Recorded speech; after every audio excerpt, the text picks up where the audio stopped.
we're not as tough as.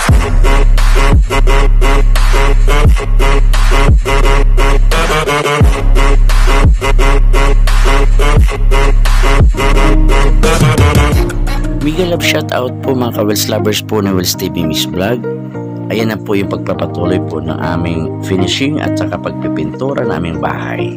Finishing ng aming pader, ayan po, dito sa bandang bungad okay na po na tapos na po na skin coat at saka maya-maya lang niya is ano na po siya ng pintura po muna na puti para po talaga kapit na kapit po ang kulay ng aming pader. Ayan po. So ngayon ito muna inuna namin dito sa may sala para na doon naman sa katapos na doon naman sa may kusina naman ang ano namin. Ayan, umpisa na ni paring Bong pintura para na mapipinturahan niya talaga agad yung dito sa bandang sala. Ayan. So ayan po yung finished product po ng paggawa namin ng skin coat. Yan po, napakapulido po talaga ng gawa niya kasi talagang ang kinis-kinis po talaga. Hindi na kailangan gamitan po ng buhangin. Ang ginagamit lang po namin dyan is skin coat na cement na talagang pag natuyo talaga is kapit na kapit po talaga yan. Kaya yan ang kinalabasan po ng skin coat na binili ko na sa worth 390 yung 20 kilos po na sako ng ating skin coat. Ayan.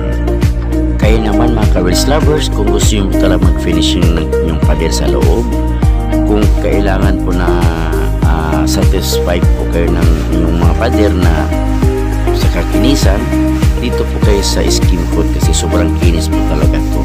Hindi mo na kailangan po ng buhangin na para makabudget po kayo sa pag ano po ng inyong pader para ikinis po siya lalo.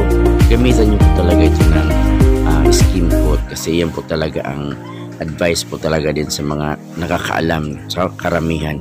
Pag halimbawa daw is sakto lang yung budget natin, kaya yun po yung ano natin. Ayan, inumpisa niya po magpipintura muna ng latex white para po talaga na kapit na kapit po yung color ng ating pader. Ayan. Thank you Mon sa talagang in-offer mo talaga sa akin na time na para magawa na po ang aming pader kasi kung walang holiday hindi po yung magagawa. Sa dami-dami kasi nag-offer din sa akin, hindi lang po ikaw, pero thank you po talaga sa karamihan na nag-offer po talaga ng serbisyo nila. Sabi ko antayin po natin pag may long weekend natin para na masikaso natin yung pader. Kaya thank you po kay Monash, ayan, kay Bong. Salamat talaga na from Laguna hanggang sa Cavite po, dinayo po niya talaga yan para po magawa na po yung pader namin. Kaya salamat sa offer mo Mon. Kaya isa kang matawag na talagang bayani sa akin kasi nga sa in-offer mo na serbisyo kasi nga pag nagla-live ako nakikita mo talaga sa pader ko na yung pader ko is talagang rough road. Kaya yun, ito ngayon napakaswerte nila namin dahil may mga tao talaga na yung kumbaga yung serbisyo nila na handang i-offer sa mga katulad namin na kulang sa budget po talaga, gumawa ka talaga ng paraan na yan. Thank you so much sa mga ganong klaseng tao talaga na maraming mga kapusilakan ng puso talaga na yung talagang hindi mo malalaman na may mga ganun pa talaga, hindi mo akalain ba na ganun talaga may mga taong ganun. Thank you. Kaya ito naman sa pagkatapos naman dito sa may sala banda, doon naman sa may kusina naman gagawin namin at saka sa taas pautay-utay lang din para na matapos po talaga yung ano namin, yung bahay. Kaya wala na po malaglag dyan ng mga alikabok o kaya yung mga ano ng semento dyan sa may pader kasi may skin coat na. Yan isa, naumpisa na po namin nilagay yung kulay na gusto namin, yung green. Ayan, kay Earth Day. Ayan. So, ang kainaman daw, kasi mas maganda din yung green kasi ito pinto po kasi ito. So, yung mga ibang color daw kasi na ano, parang common color na po. Kaya para maiba naman daw. Kasi pag natuyo po yung green na yan, napaka-light din na po yan. Ko yan.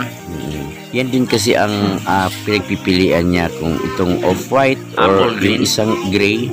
Sabi niya, itong green na lang kasi mas okay din naman ito. Kasi green salad po ang color nito. Kaya hindi ito, kung dark green, pangit. Pero ito daw yung ano, pwede naman daw ito sa ganitong loob para maiba naman.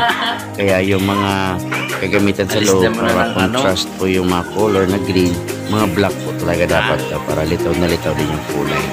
So, sabi ko nga, dapat white lang, sabi niya. Para maiba naman yung bahay mo, para maibang color. Kaya gawin natin green. Ayan. So, siya po nagsuggest niya na color. Kaya, gusto rin namin kasi may nakita rin kami, hindi naman ako lang may color na green yung background ng ng sala. Marami naman po talaga. Kaya dami ginilagandahan. Kaya yung iba naman nag-request na ibang color. Sabi ko, ito kasi daw para maiba naman. Kaya salamat din sa mga suggestion ninyo. Thank you. At saka, ayan, napakaganda talaga. Kabala ka na, para madiretso na. Gagawa niya kasi pulido po talaga pati pintura. Mga pinturahan na lang yan. So, talagang ginagandaan niya para ba step by step talaga yung paggawa niya. Kasi expert po ito siya dahil ito po yung skills niya talaga sa kanyang sa kanyang work. Kaya hindi mo na kailangan na ituro pa yung gano'n kasi first coat siya pa lang yan, alam kaya maganda. Ako tinuruan niya ako mag mag-skin coat. Ako, ang sakit-sakit na mga daliri ko sa pag ng palitado na yan. Kaya yun ang kinalabasan po ng aming nagpaganda po talaga. Kaya pag may time na naman siya, babalik na naman po siya kasi nga hindi pa naman totally makeover yung bahay namin sa taas. Wala pa. Kaya dito lang muna sa baba para kasi ito po kasi yung namin talaga, yung bungad. Kailangan unang bungad pa lang medyo maganda na sa paningin. Makikita mo na yung kumbaga yung excitement ng mga bisita mo. Ganito pala, mapapawaw na kaya yun talaga. So, ayan, pinanturuan muna namin yung nagawa na ni Moon kasi para daw makita na namin kung yung outcome ng pagkagawa namin ng kanyang trabaho namin. Ayan.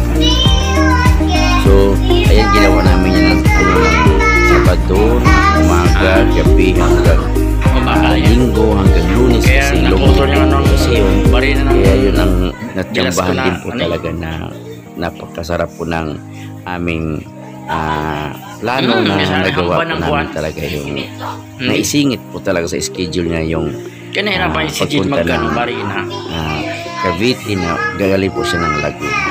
Ayan. So, maganda naman po yung yan. First coat pa lang yan. So, mamaya-maya, dadagdagan naman niya yan.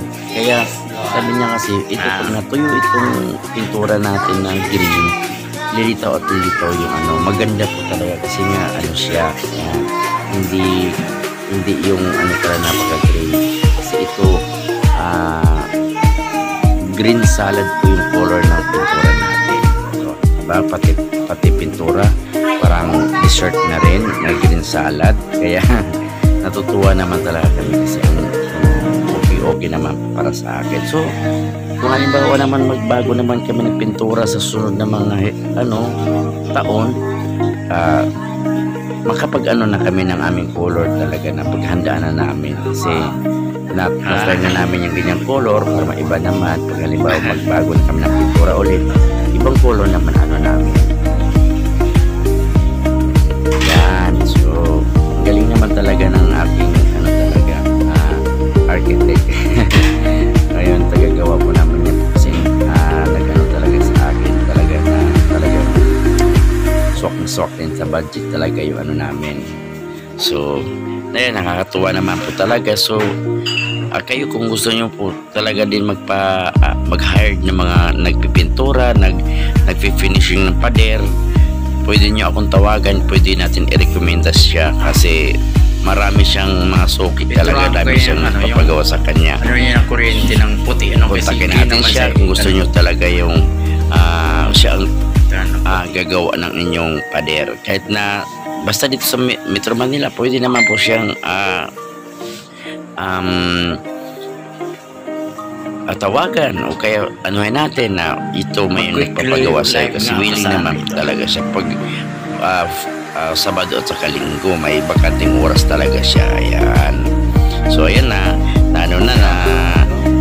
halos na ano po talang pader. Ayan. So napakaayos talaga po ng ayan, may kahit paano may tagay-tagay konti. Ayan.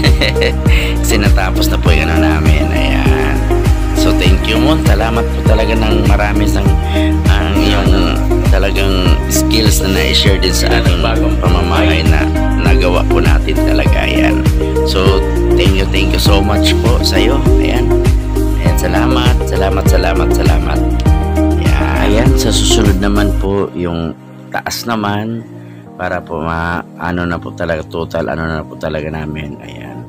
So ayan po yung finished product, finish po ng paggawa niya din sa baba. So susunod naman sa taas.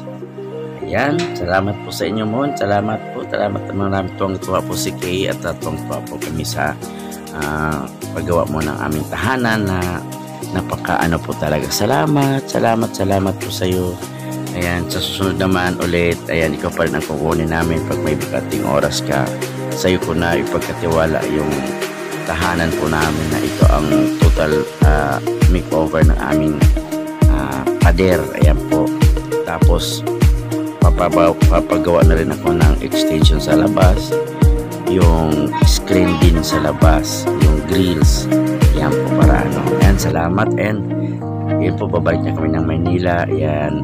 So picture muna kami dyan kasi nga pabalik na ng Maynila. So hindi pa talaga, medyo hindi pa malinis masyado kasi katapos lang. So inaano lang namin yung talaga yung pinakita lang namin yung talaga. Ayan, abangan nyo po yung next vlog ko po, yung pagdating ko ng sofa at saka yung pagpapaayos ko po ng grills dun sa may bintana po. Ayan po, big love shout out sa inyo po, and thank you and God bless po sa lahat. Wells TV is always on the go. Bye!